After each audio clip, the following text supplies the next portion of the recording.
మీకు hair fall అవుతుందా? India first liposomal avengers gummies వాడండి, హెయిర్ ఫాల్ తగ్గించుకోండి. పవన్ కళ్యాణ్ సీఎం అవ్వగలరా? ఆయనకి ఆ అర్హత ఉందా? లోకేష్ డిప్యూటీ సీఎం అవ్వకూడదా? ఆయనకి ఆ అర్హత లేదా? కూటమి గెలుపులో పవన్ పాత్ర ఎంత? లోకేష్ కష్టం ఎంత? కూటమి బీటలు వారితే నష్టం తెలుగుదేశానికా, జనసేనకా? అసలు చంద్రబాబు తర్వాత సీఎం అయ్యేది ఎవరు?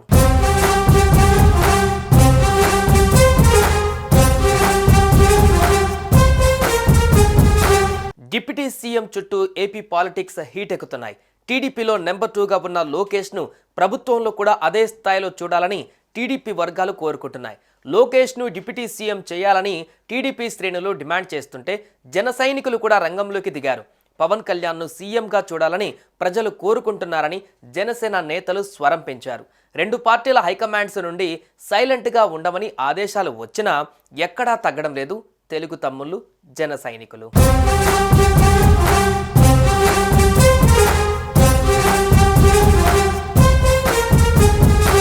ఏపీలోనే కాదు, దేశవ్యాప్తంగా రాజకీయాలలో AP deputy CM Pawan Kalyan mania నడుస్తోంది.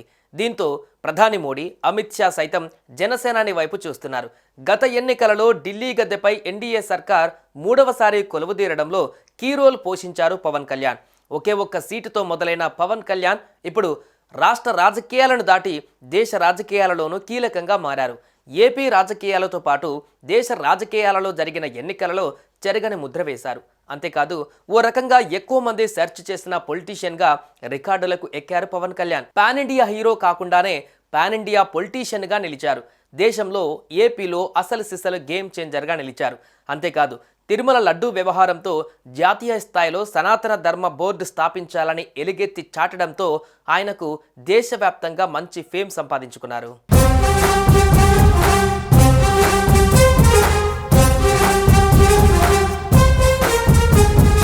2019 ఎన్నికలలో ఒక్కటంటే ఒక్క సీటే గెలిచిన జనసేన 2024లో పోటీ చేసిన 21 స్థానాలకు 21 స్థానాలు కైవసం చేసుకుంది. అటు 2 ఎంపీ సీట్లకు కూడా దక్కించుకుంది.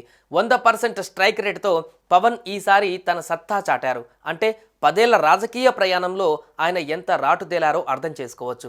ఏపీ డిప్యూటీ సీఎంగా పలు కీలక శాఖలకు మంత్రిగా తన మార్కు చూపిస్తున్నారు జనసేనాని. రాష్ట్ర రాజకీయాలను శాసించే స్థాయి నుండి దేశ రాజకీయాలను శాసించే స్థాయికి జనసేన అధినేత చేరుకున్నారు. రీసెంట్గా జరిగిన మహారాష్ట్ర ఎన్నికలలోనూ తన మార్కు చూపించారు పవన్. జాతీయ స్థాయి నాయకుల మధ్య ప్రధాని లేచి ఏ పవన్ నై ఆంది అన్నారంటే ఆయన రేంజ్ అర్థం చేసుకోవచ్చు.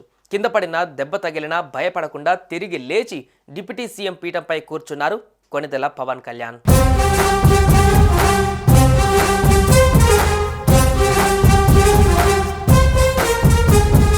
2019 ఎన్నికలలో భారీ ఓటమి తర్వాత నిరుత్సాహంతో ఉన్న తెలుగు శ్రేణులను ఇంటింటికి తిరిగి తలుపు కొట్టి మరీ లేపారు టీడీపీ యువ నాయకుడు నారా లోకేష్. 1 కాదు 2 కాదు 226 రోజులు 3132 కిలోమీటర్ల నడక జనజాతరలా సాగిన యువగలంతో ఎన్నికల సమరశంఖాన్నే పూరించారు నారా లోకేష్. ఏపీని పూర్తిగా అధ్యయనం చేసేందుకు వివిధ వర్గాల ప్రజల కష్టసుఖాలను తెలుసుకునేందుకు యువగలం పాదయాత్ర ఆయనకు ఉపయోగపడింది. రాజకీయ నాయకుడిగా లోకేష్ మరో మెట్టు ఎదిగేందుకు దోహదపడింది. మాస్ ఇమేజ్ తెచ్చిపెట్టింది. వరుస ప్రసంగాలు, జనంతో ముఖాముఖి, ప్రజా సమస్యలను వినడం, పరిష్కరించడం ఇవన్నీ లోకేష్ నాయకత్వ పటిమను మరింత పెంచేందుకు కారణమయ్యాయి.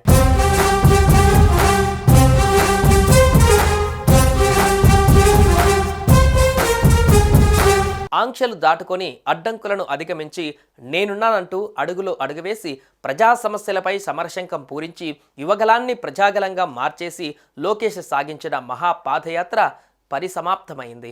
నారా లోకేష్ రాజకీయ పరిణతి సాధించడానికి, ప్రజా సమస్యలను దగ్గరుండి తెలుసుకోవడానికి, ప్రభుత్వాన్ని ఎదిరించడానికి యువగలం పూర్తి స్థాయిలో ఉపయోగపడింది. ఎండనక వాననక చలి లెక్క చేయక సాగిన యువగలం పాదయాత్ర ఏపీ రాజకీయాలలో ఒక మైలురాయిగా మారింది.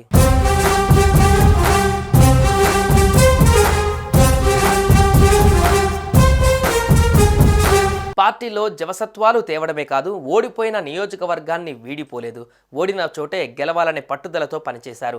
మంగళగిరి నియోజకవర్గంలో ప్రజలకు చేరువై సొంత నిధులతో 29 సంక్షేమ పథకాలు అమలు చేశారు. మంగళగిరిలో కూడా అత్యధిక మెజారిటీతో గెలిచి చరిత్ర సృష్టించారు.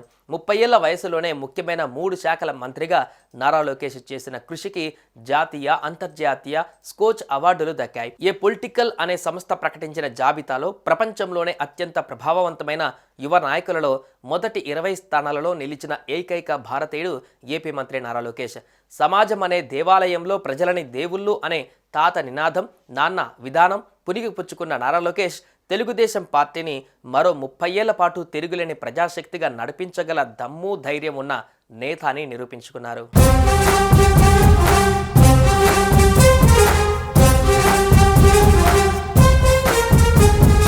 లోకేష్కు డిప్యూటీ సీఎం పదవి అంటూ సోషల్ మీడియాలో పెద్ద ఎత్తున చర్చకు తెరలేపారు తెలుగు తమ్ముళ్ళు. దీంతో కూటమిలో కుతకుత మొదలైంది.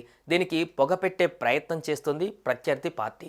అసలు పవన్కు ఇచ్చిన శాఖలు వేరు, లోకేష్ చూస్తున్న శాఖలు వేరు. ఈ ఇద్దరు పోటీపడి చంద్రబాబు నాయకత్వంలో తమ శాఖలు నిర్వహిస్తున్నారు. లోకేష్కి డిప్యూటీ సీఎం హోదా కల్పిస్తే కొత్తగా వచ్చేది ఏమీ ఉండదంటున్నారు తెలుగు తమ్ముళ్ళు. పేరుకే డిప్యూటీ సీఎం తప్ప ప్రోటోకాల్, శాఖల విషయంలో ఎలాంటి మార్పు ఉండదన్న చర్చ జరుగుతోంది. అలాంటప్పుడు కూటమిలో గ్యాప్ ఎక్కడిదని ప్రత్యర్థి పార్టీని ప్రశ్నిస్తున్నారు నేతలు. కొందరు నేతలు సృష్టించే గాలి వార్తలను నమ్మొద్దంటూ క్యాడర్కు పిలుపునిస్తున్నాయి 2 పార్టీల హైకమాండ్స్.